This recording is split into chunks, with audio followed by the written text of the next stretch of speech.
Look, this man can barely walk, he can hardly move, and there he goes with his young thing. Let's talk about this phenomenon. Look, here comes a man about 60 years old walking with his 20-year-old girlfriend, and this happens all over the world. But here in Thailand, it's much more obvious and visible. Here comes some others, look over there. Let's stop fooling around and speak very clearly. The combination for these couples is a man with money, a woman without it. Wait, but isn't an adult woman supposed to be able to be with whoever she wants? Of course she can find true love with an older man who protects her, respects her, and leaves her satisfied, instead of a brat who lasts 5 minutes and thinks that having a collection of 3 Italika motorcycles makes him rich. But what we're talking about here is too much of a coincidence. All these couples follow the same pattern every time. European man, Caucasian with a Thai girlfriend, the one who just became an adult. And you see this phenomenon by the thousands in any Thai city. Why is it so easy for a retired man from a rich country to come here and get himself a young girlfriend? I'm getting really good at picking controversial topics that offend and outrage people. The controversial part is that we're going to see to what extent this happens in Latin America, because it happens here too.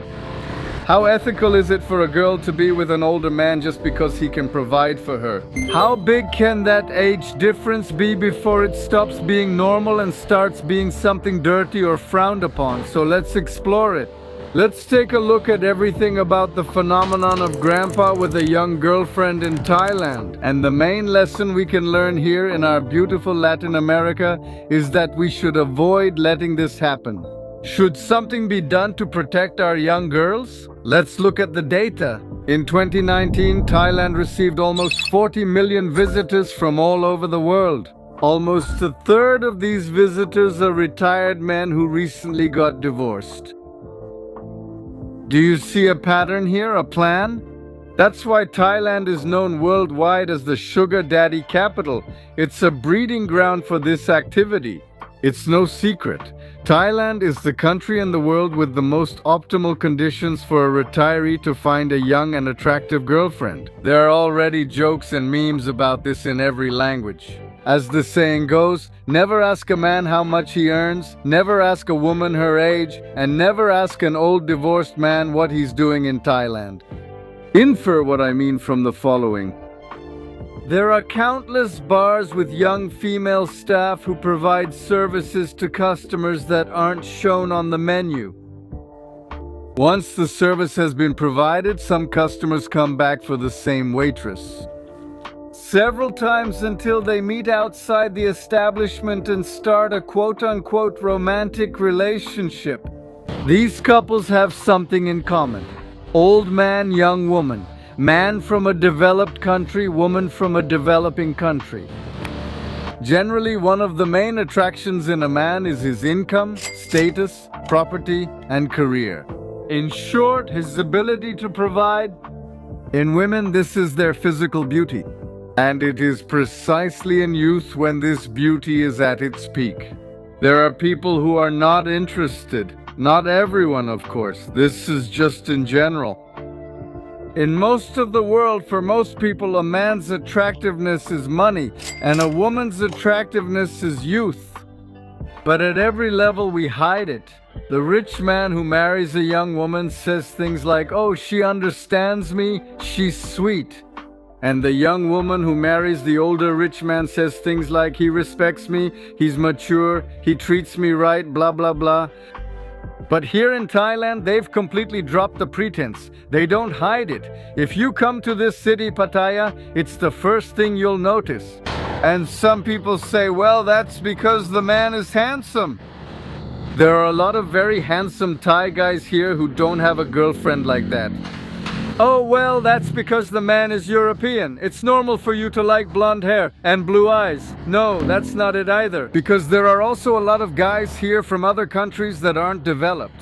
Guys from Argentina, Colombia, and Georgia who are blonde and blue-eyed and they don't go out with a young girl like that. Oh, it's just that Asian girls like light-skinned guys. There are also girls here who are also Asian and slim who weren't born here. They were born in Canada and the United States, and they don't go out with a 60-year-old man. It's specifically about the country of origin. In fact, in the Thai language, they have a specific word for this phenomenon, which literally translates as the ATM husband. The universal element for these couples is a man, retired from a developed country. In fact, many even get married and start a family. Good for them.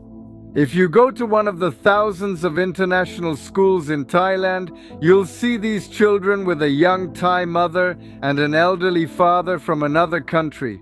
Now, in Latin America, how are we doing? Well, I can only tell you about the area where I grew up, in Chiapas, and there were countless young girls around me, and I would hear their mothers giving them advice. Well, there were three types of mothers. The first type would say, "Daughter, marry a man who loves you, who is honest, who is hardworking, who is responsible, who loves you, who is faithful to you, who isn't a womanizer, even if he's poor." One type. The other type would say, "Look, daughter, marry a man who isn't lazy, who isn't a slacker, who isn't a good-for-nothing, who has ambitions in life, who wants to get ahead, who is hardworking, so that together you can move forward." And the other type of mom, the one who would say, "Daughter, don't marry a nobody. He should have a house, a car, a career, property, come from a good family and have money, otherwise don't marry him." So the three levels mothers fall into. Now, which level has the most? I think that sadly the ones at the bottom who tell you that love is enough are the minority. The vast majority are somewhere between these two levels. And if you grow up hearing that, and suddenly you see a man whose US dollar gets you 80 or 90 pesos in your country, who are you going to go with? And this is what leads young girls to not care if you're 80 years old.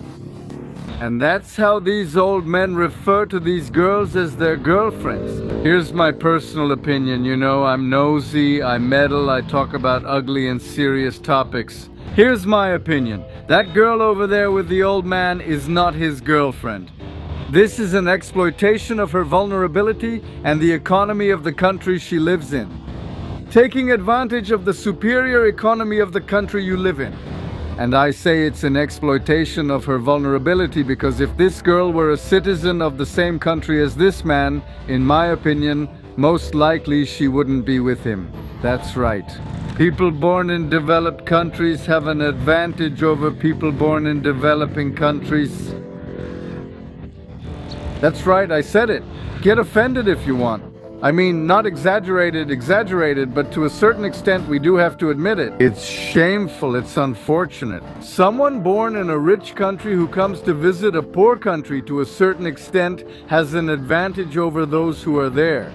Your nationality and the economy of that country can put you in a position of authority over other people. Very unfair. And the sad thing is that you don't even need that much money to have this advantage. Google the countries with the lowest income in the world. There are countries where the income is $5,000 a year, even as low as $1,000 a year. Now imagine that you are a tourist and you get off the plane in that country with $5,000 in your wallet. Obviously you have an advantage in that country. Now imagine the women of that country. How are they going to see you now? Imagine a poor young guy who wants to win over a girl and wants to start courting her. How is he going to compete against you? He can't. And what gave you that advantage? Just the country you were born in.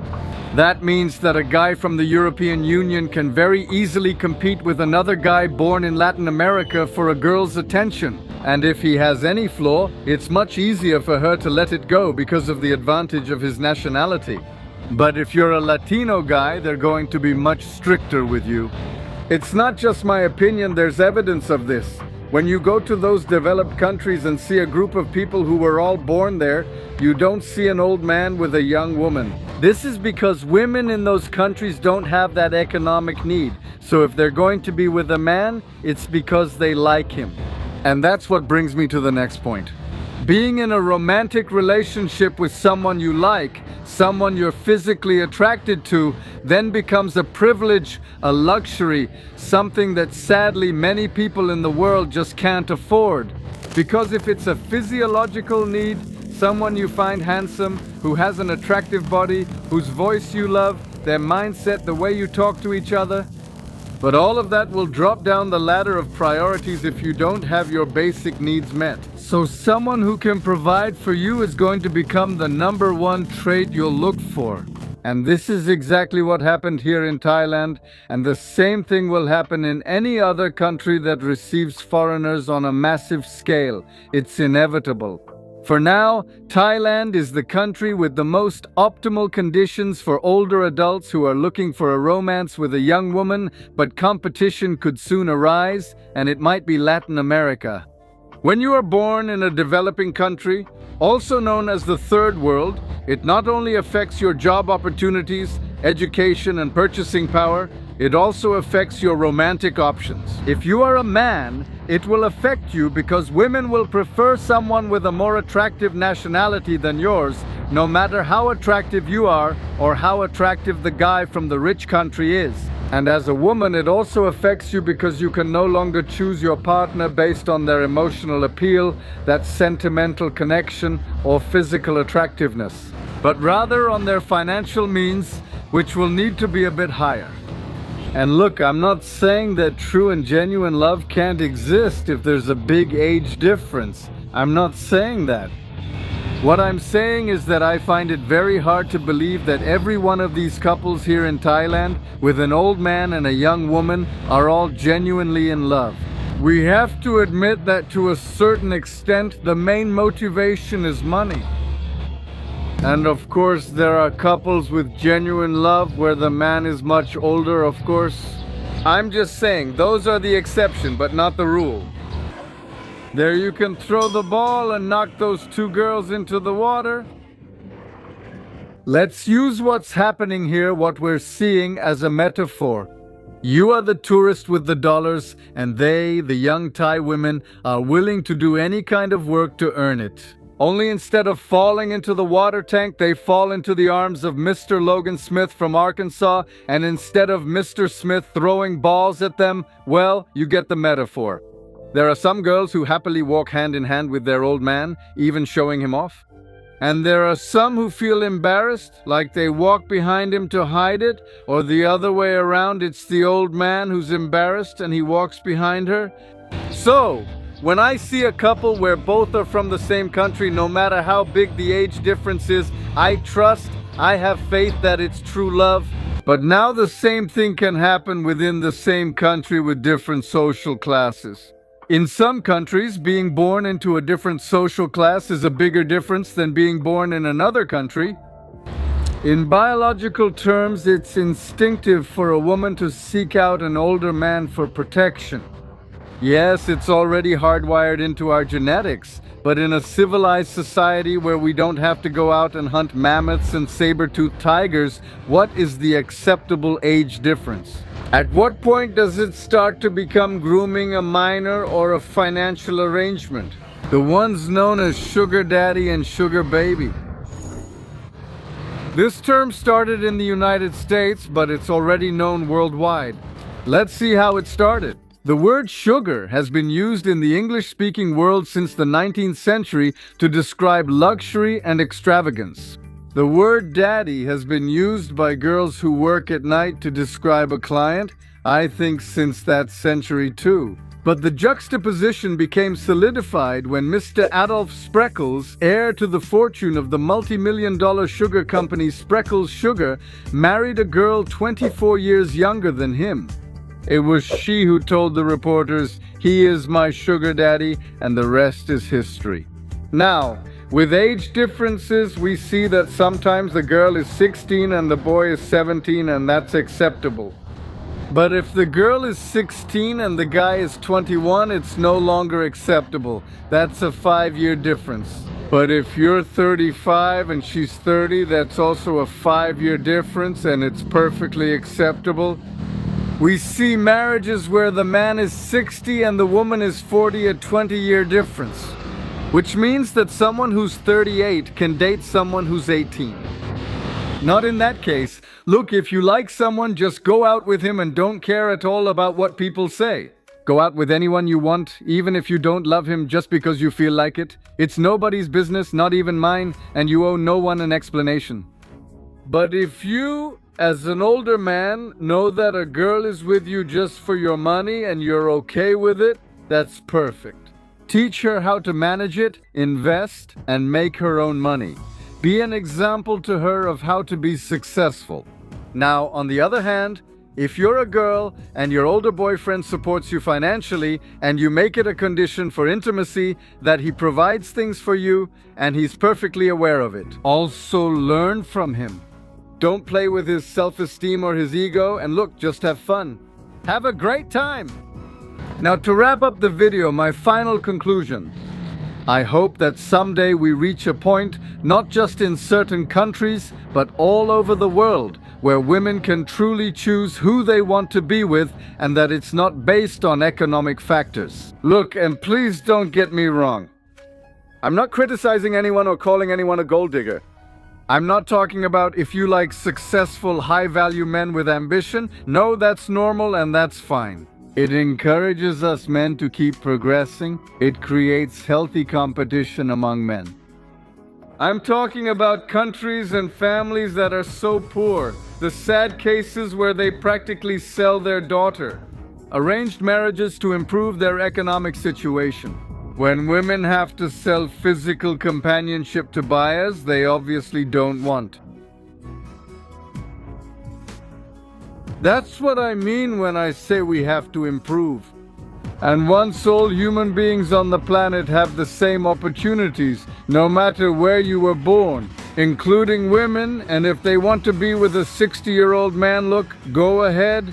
I'll even take them to the nursing home myself, so that each one can have 3 boyfriends, and this can only be achieved by improving the quality of life and the economy of our countries.